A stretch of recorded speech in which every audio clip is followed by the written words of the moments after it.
Welcome to Fresh to Frozen and Back. I'm your host, Diane Henderiks. This show is going to make your life easier. I'm going to show you how to make amazing dishes and then freeze them to turn back around and bring them back to the table at another time. It's super simple. So today, it's all about comfort foods, but year round. We're going to start with a shepherd's pie made with a cauliflower topping. A typical shepherd's pie is made with lamb, and it's called cottage pie if it's made with beef. Today we're going to use a really high quality, very lean beef.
Here's all you do. Okay, so we're gonna go into this pan and we are gonna add a little bit of olive oil. And we're gonna crank up the heat because we're gonna cook the vegetables first. And you can see that the oil is getting more liquid, and that will go completely around the pan. So you can kind of move it around so you don't have to use as much oil. Okay, so now we're gonna add our vegetables. So we have celery, minced garlic, onions. I love onions. Add some carrot. So let's get this all cooking up. Just a little bit till the vegetables become a little tender and start to give off some of the water. So we're gonna mix that olive oil into all of these beautiful vegetables. And this is the foundation of your dish. Then what we're gonna do is we're gonna add the ground beef right to this pan. And you can see how nice and lean this is. You can use chicken, you can use turkey, you can use mushrooms, vegetables, anything. You can make it vegetarian, whatever you like. Again, if there's ingredients you don't like that are in this, don't use them. Use something else. Oh my goodness, that's so yummy. So while that's cooking, we're gonna get started on the topping. So let's let this get cooking and I'll break it up as we go along. So for the topping, I have cauliflower florets that have been steamed or blanched till they're nice and soft. And what we're gonna add to that is some softened butter, one of the few times I use butter in my cooking, some cream cheese, a pinch of salt, a nice hefty pinch of black pepper, a little bit, and then we're going to add a little bit of shredded cheese, but let's get this going first. Now the key with this is you don't want to add any extra liquid. And you're gonna see it's almost like, really? Because you see it's like almost hard to get it going. I'm using an immersion blender, but just stay with it. It'll soften up and it'll get nice and creamy, but if you add liquid, it's gonna be too watery.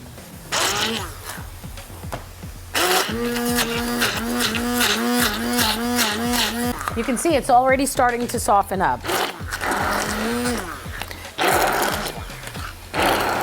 So if you gather all of the ingredients to one side of your bowl, then you'll be able to get it all nice and smooth. I'm gonna stop this for a second and stir this. This is called multitasking. So let's get this stirred up. Oh my gosh, it smells so good. Now this is all gonna bake in the oven together, but we do wanna get the meat cooked first. And the vegetables are starting to soften, and it's doing exactly what we want it to do. Okay, so let's get back here. I want this nice and smooth, and you can see how smooth it's getting. You can see how smooth it's getting without adding any additional liquid.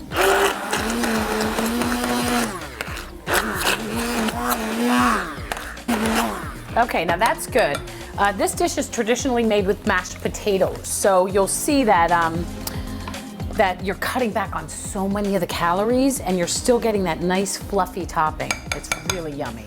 So let's stir this up, and you can see all this water that's being given off. We're gonna want that to evaporate a little bit before we add a little bit of flour. Okay, the meat's almost cooked. It's such a simple dish. My oldest son, Lucas, loves this. He actually loves it with the cauliflower. And if you like it with mashed potatoes, you can do a combination of cauliflower and mashed potatoes, which is really nice together as well. Okay, so this is ready. Now what we're gonna do is we're gonna sprinkle a little bit of flour across the top of this, just a little bit to thicken it up. And then we're gonna add some beef broth. Again, if you're using vegetables, use vegetable broth, use chicken broth, whatever you like. Some Worcestershire. My dad used to joke with us and say, Worcestershire. And then some tomato paste, which is one of my favorite dishes, favorite ingredients. It adds a really richness to this dish. And we've got some fresh thyme and a little bit of rosemary. And then we're gonna mix this all up. And you want to incorporate this tomato paste into all of these ingredients. So awesome. Now the beef is all cooked, so what I'm doing now is just, like I said, incorporating this tomato paste throughout the meat mixture. Shepherd's pie originated in England. It is a really classic dish there, and that's made with lamb, and I like lamb too, so lamb makes it really nice as well. So this is really more of what is called a cottage pie. Okay, so we've almost got it all together. Okay, it's as simple as this, and that's pretty much done. That's all she wrote right here. Okay, so let's turn off the stove, and we're gonna take our baking dish, and you're just gonna pour this mixture into the bottom of the dish. Ooh, so nice.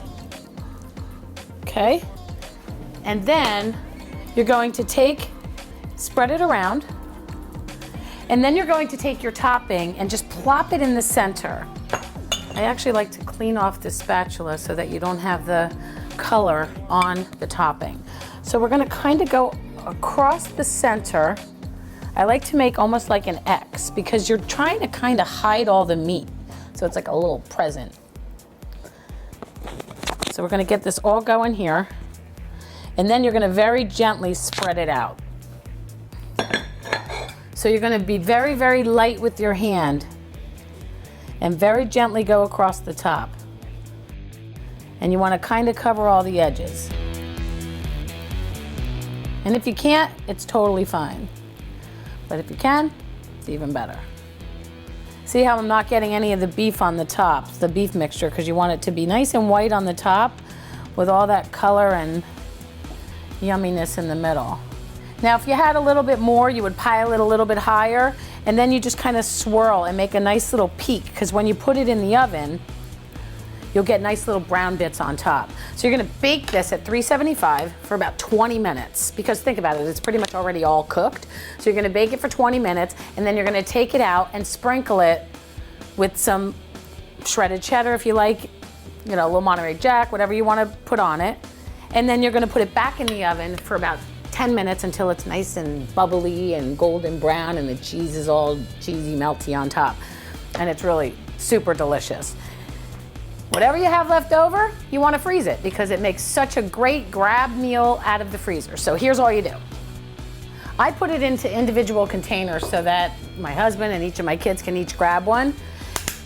And it's really perfect because you've got the shepherd's pie on the bottom, you got the crust on the top, and all you do is stick it in the oven for about 15 minutes right from frozen in a little dish, or you could stick it in the microwave if you'd like, but I think this is more of an oven dish so that you get that nice crispy top. And that's all you do. It's super simple. Coming up next, my vegetable lasagna made with mushroom meal that kind of mimics ground beef that will please even the pickiest carnivore.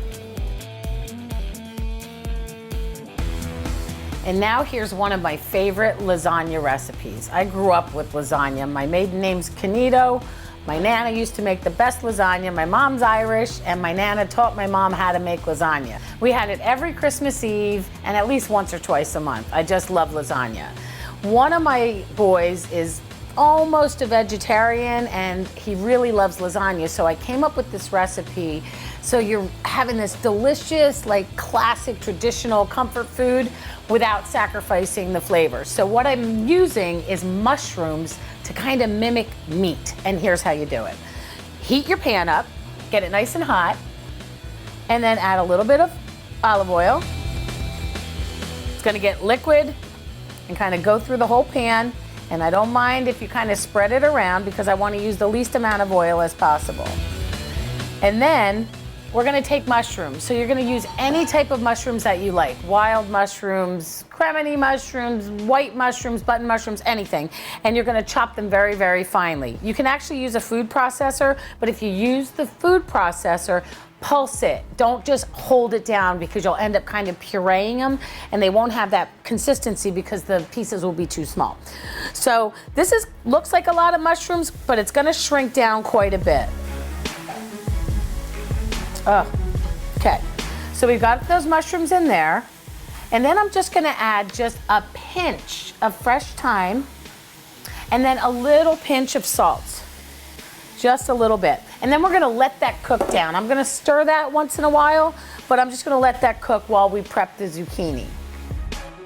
So I'm adding zucchini to this lasagna to substitute for a layer of the noodles. So we're gonna use noodles and zucchini, and it really, really makes it really awesome. So here's what you can do with the zucchini. You can either slice it with your knife, but because they're not perfectly straight, it's not super easy to get thin enough slices so that everything cooks evenly.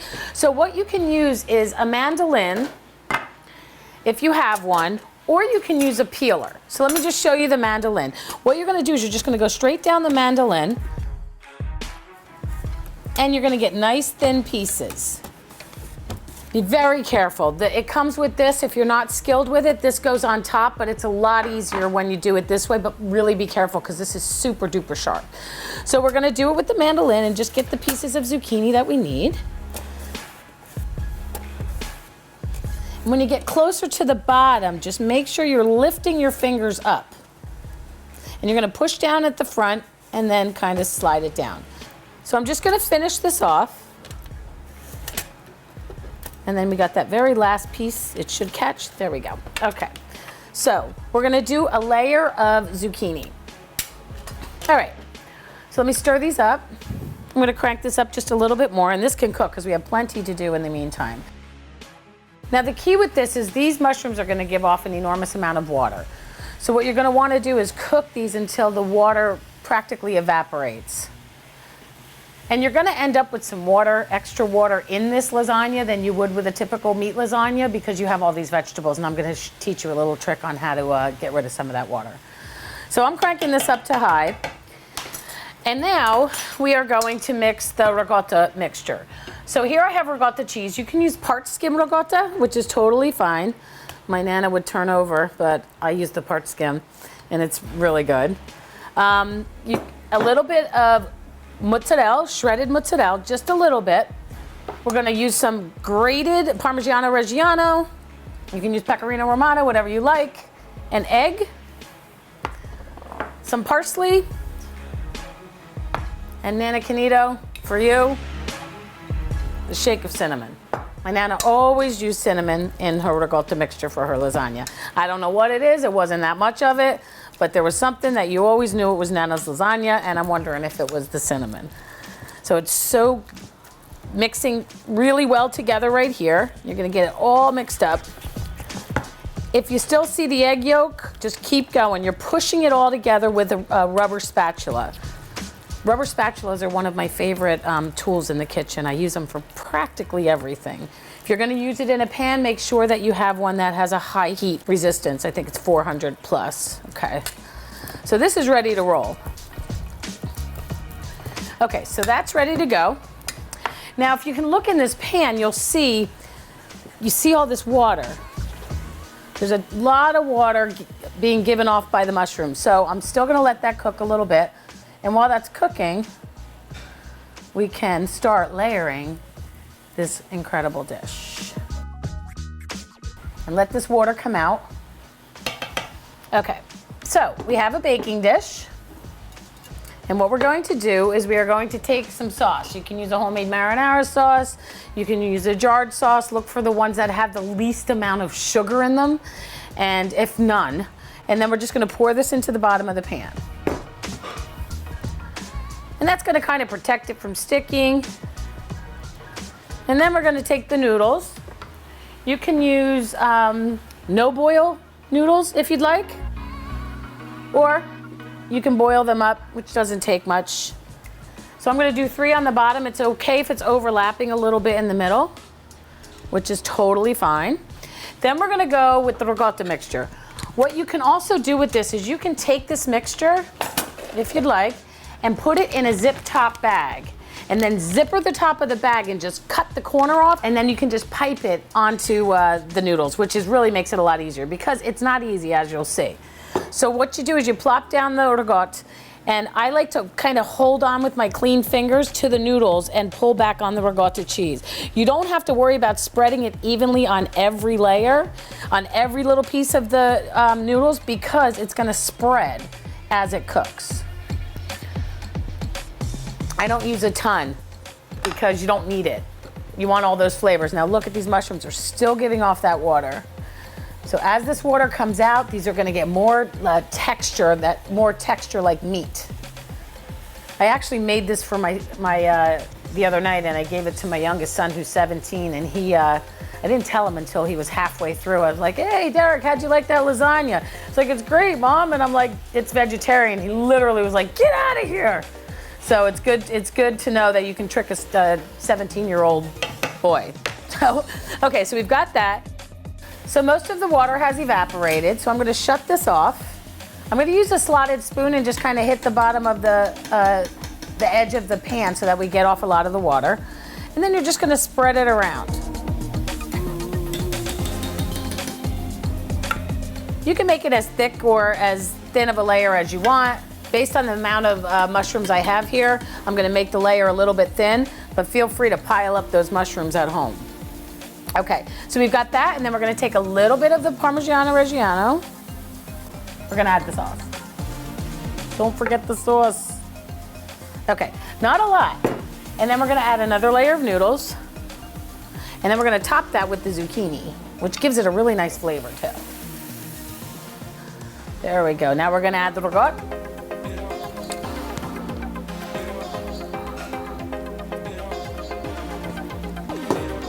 Hold on to the noodles, spread it out.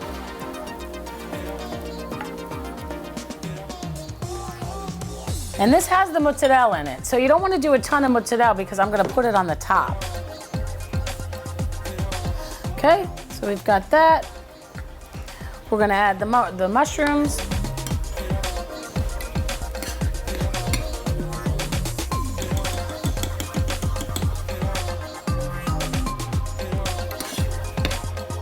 Hitting the side of the pan to get rid of the water. Look at that, it even looks like meat.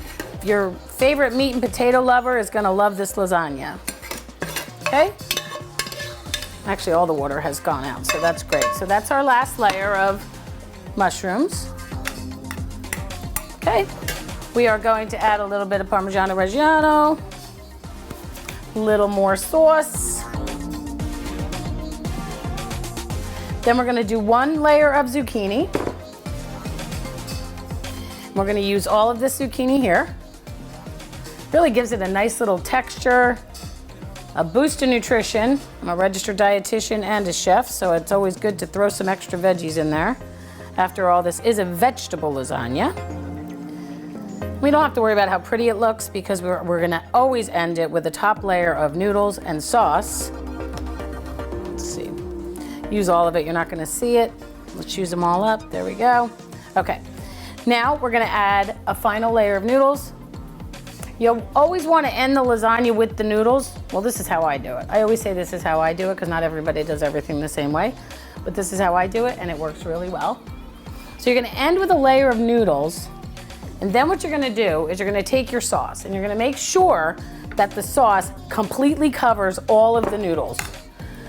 Corners, everything. Get it all completely covered. Push down on the corners there. And over on this corner, I need a little bit more. Okay. Now what you're gonna do is you're gonna cover this, just like this, and bake it for about 40 minutes, 45 minutes at 350, covered, till it gets nice and bubbly. Now during the cooking process, you may see a lot of water. So a trick that I just came up with on my own is I use a turkey baster, which is really kind of neat. So during the cooking process, you're gonna open up the oven like every 10 minutes, and if you see all this water, just take a cup and your turkey baster and an oven mitt and just tip it sideways, and you're just gonna go into the corner, and this will suck up all of this juice and all of this water, and then just put it into the cup. That way you're removing a lot of the water, put it back in the oven, and I would do that 2 times, if not 3, during the cooking process. And you might think it's weird, but I drink what's left because it's so good. So it's a combination of ricotta cheese, and it's got mushroom flavor, and it's got sauce, and it's really good. And then after it's done, after 45 minutes or so, you can tell it'll be all bubbling, most of the water will be gone. Uncover it, and then you're going to top it completely. This is where the mutz comes in. So you don't want to put it on every layer because we're going to use a lot of it on the top, and it makes it look beautiful too. So you're just going to cover the whole top with mozzarella. Mozzarella, no, mozzarella. Okay, and then we're gonna take oregano and just shake oregano on the top, and that'll be the end of it. And then you're gonna pop that back in the oven for 10 minutes, and it gets all bubbly and cheesy and delicious and so good. Okay, I'm gonna pop this in the oven. I'm gonna clean up this mess. You can't make lasagna without making a mess. And then I'm gonna come back and I'm gonna show you how to freeze it. Okay, quick tip. I have this ricotta mixture left, and I wanna tell you how to freeze it. You take a container and just put it in your container and stick a lid on it, label it with the date, what it is, and put it in your freezer. Now when it comes to defrosting it, you're going to take it out of the container and put it directly into a colander because it's going to give off a bunch of water. Put a bowl underneath it, put it inside of a colander, and let it drain until it's done defrosting, and then just shake the colander to get all the water out, and then you can use this again for your next batch of lasagna. It works really good.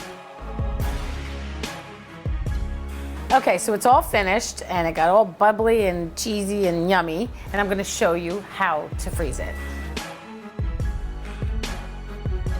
So what you do is you let it, well, obviously you're gonna let it rest because you're gonna feed this to your family and you're gonna have leftovers. Like, nobody really eats an entire pan of lasagna. So the leftovers that you have, you're gonna cut into individual pieces, and I'm gonna show you how that looks. So these have been frozen already. You're gonna label them and date them. So what you're gonna do is you're gonna cut this. This is still hot, so I can't cut it right now, it has to rest. So you're gonna cut it in your individual pieces, and then you're gonna lay these pieces on a baking sheet and just let them freeze. You're gonna put that baking sheet in the freezer until these are frozen solid. And as soon as they're frozen solid, these are frozen solid, you're gonna pick them up and you're just gonna slide them into a Ziploc bag, and then you're gonna seal it and get all of the air out of it. You're gonna label it, date it, and then just plop them in your freezer. Just lay them right next to each other, and these are perfect for just a quick grab. If I'm not home and the guys are hungry, they'll just grab one of those, and then all you do is you put it in the oven. You can put it directly from frozen in the oven, or you can defrost it in the microwave and then put it in the oven. But personally, I think heating things up in the oven, it really just kind of makes it a little bit better. So thank you for joining me. Please follow me on social media at Diane Henderiks. Check out my website, dianehenderiks.com, and share this episode with your friends and people that you think are gonna enjoy it. Tune in next time, and I'll see you later.